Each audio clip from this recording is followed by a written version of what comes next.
1995 Mercedes C280.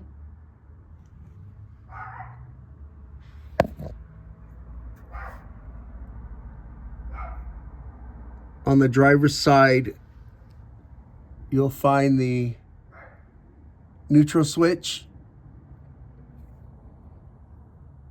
You have to slide the white lever to release the harness.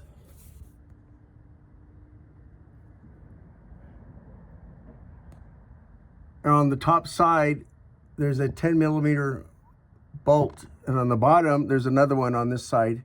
It's very hard to get, but just stick with it, and eventually it'll come out.